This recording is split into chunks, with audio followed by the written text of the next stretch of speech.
Hello friends, welcome to our channel Gyansagar spoken English Warora. Gyansagar spoken English Warora या YouTube चॅनलवर आपणा सर्वांचं मनपूर्वक स्वागत. आज आपण या व्हिडिओमध्ये शिकणार आहोत wherever subordinating conjunction of place. Wherever चा अर्थ होत असते जिथे कुठे. काय होते गणिया? जिथे कुठे. मराठीमध्ये बहुत सारे सेंटेन्स बोलत असतो आपण. जिथे कुठे मी जातो मित्र बनवतो. जिथे कुठे ती असेल मी तिला शोधेल. तर जिथे कुठे या अर्थाने इंग्लिश मध्ये बोलायचं असन तर आपल्याकडे जबरदस्त कंजक्शन आहे subordinating conjunction of place wear ever. तर आपण आता डिटेल्स मध्ये आपलं कीर्तन चालू करू. लक्ष द्या रे पोटेवा, गणिया सोंगाड्या, पायी इकडं. कोणता आहे मग समजत नाही मग ती. वेअर एव्हर कोणता आहे Ganya? Wherever. Wherever हा काय रे गण्या? Subordinating conjunction of place. ठिकाणाशी रिलेटेड आहे हा. ठीक आहे. याचा मराठीमध्ये अर्थ होत असते जिथे कुठे. काय होते? जिथे कुठे. जिथे कुठे या अर्थानं जर तुम्हाला इंग्लिश मध्ये बोलायचं असन तर हा आहे वेअर एव्हर बाबा सबऑर्डिनेटिंग कंजक्शन ऑफ प्लेस. ठीक आहे. तर आपली जे घाट चालू आहे ते कंजक्शन शिकून राहिलो आपण. माहित आहे का नाही आपलं का कीर्तन चालू आहे? नुसतं कंजक्शन शिकून राहिलो. तर हे सेकंड प्रकारचे कंजक्शन आहे. दुसऱ्या प्रकारचे सबऑर्डिनेटिंग कंजक्शन्स ऑफ प्लेस. तर पहिला वेअर झाला, मागे व्हिडिओ घेतला होता, पाहून घेतो गण्या. आता वेअर एव्हर आहे दुसरा सबऑर्डिनेटिंग कंजक्शन ऑफ प्लेस. ठीक आहे. तर कोणत्या अर्थाने? जिथे कुठे. लक्ष दे ना होय मन्या, तिकडं काय कंद.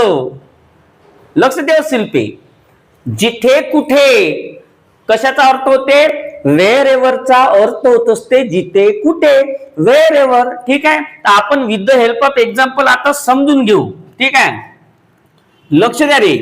पहिलं वाक्य, जिथे कुठे मी जातो मित्र बनवतो. जिथे कुठे मी जातो मित्र बनवतो. मग आता हे गण्या कसं म्हणायचं? Wherever. Wherever I go. जिथे कुठे मी जातो कॉमा मामा वेअर एव्हर आय गो. जिथे कुठे मी जातो. ठीक आहे. काय बनवतो? मित्र. I make friends. आलं इथं या वाक्यामध्ये. जिथे कुठे मी जातो म्हणजे ज्या ज्याही ठिकाणी जातो मी तिथं मित्र बनवतो असा त्याचा अर्थ होते गावरानी मध्ये. ठीक आहे. तर हे सेंटेन्स तुम्ही असं बी म्हणू शकता गणिया. लक्ष द्या रे. I make friends. मी मित्र बनवतो. कुठे बनवतो? Wherever. Wherever I go. जिथे कुठे मी जातो. जेव्हा आपण लक्ष द्या इकडं, हा जांगड गुत्ता. आपण काय शिकत आहोत? कंजक्शन. तर कंजक्शन काय करते? दोन सेंटेन्सला दोन क्लॉजेसला जॉईन करते. कंजक्शन जॉईन करण्याचं काम करतो फेविकल सारखं. बघा इथं वेअर एव्हर आला वेअर एव्हर. इकडे एक सेंटेन्स आहे आय गो आणि पहिले आहे आय मेक फ्रेंड्स. ठीक आहे. तर ज्या वाक्याला लागून राहते, ठीक आहे, तर तो झाला सबऑर्डिनेटिंग क्लॉज. आणि ज्या वाक्यामध्ये कंजक्शन नसते तो झाला मेन क्लॉज. जसं आता बघा main clause I make friends आहे. हा मेन क्लॉज आहे. याला मेन क्लॉज काऊन म्हणलं? कारण हा इंडिपेंडंट आहे. याला स्वतःचा अर्थ आय मेक फ्रेंड्स. मी मित्र बनवतो. ठीक आहे. पूर्ण अर्थ निघला. पण आय गो जेव्हा मी म्हणतो व्हेरेव्हरला घेऊन तर तेव्हा पहा कसा अर्थ होते. Wherever I go. Wherever I go. जिथे कुठे मी जातो. आता समोरचं म्हणल्याशिवाय हा मेन क्लॉज म्हणल्याशिवाय याले लेखाले अर्थ प्राप्त नाही. म्हणजे हा काय झाला? डिपेंड झाला कोणावर? या क्लॉजवर. म्हणजे हा मेन क्लॉज झाला. आणि कंजक्शन ज्या वाक्यामध्ये राहते जो मेन क्लॉजवर डिपेंड राहते त्याला सबऑर्डिनेटिंग क्लॉज म्हणतात. गण्या लक्षात ठेवजो. ठीक आहे.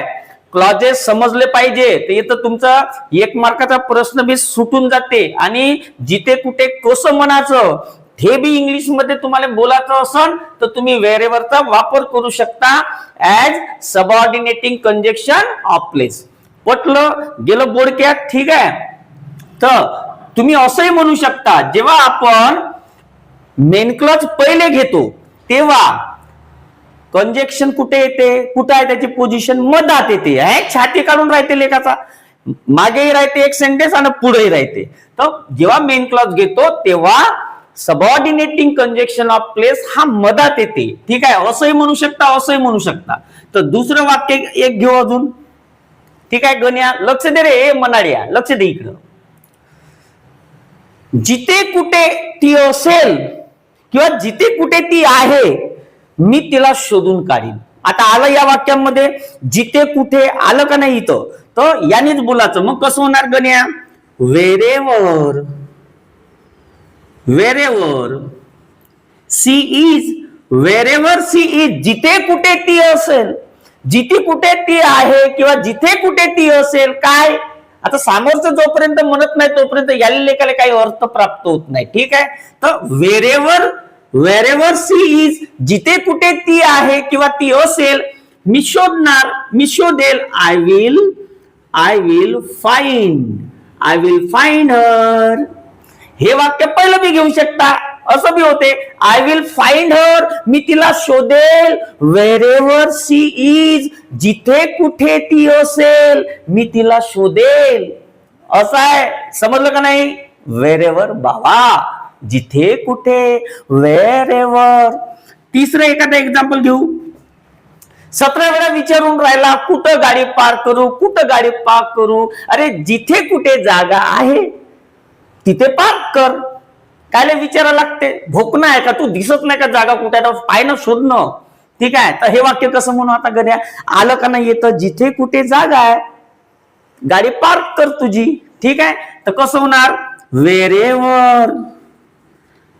wherever there is space, जिथे कुठे जागा आहे, जिथे कुठे जागा आहे प्लीज कृपया गाडी तिथे पार्क कर. प्लीज पार्क युअर बाईक, तुझी दुचाकी तिथे पार्क कर. जिथे कुठे जागा आहे तिथे कृपया तुझी दुचाकी पार्क कर. So wherever there is space, जिथे कुठे जागा आहे प्लीज पार्क युअर बाईक.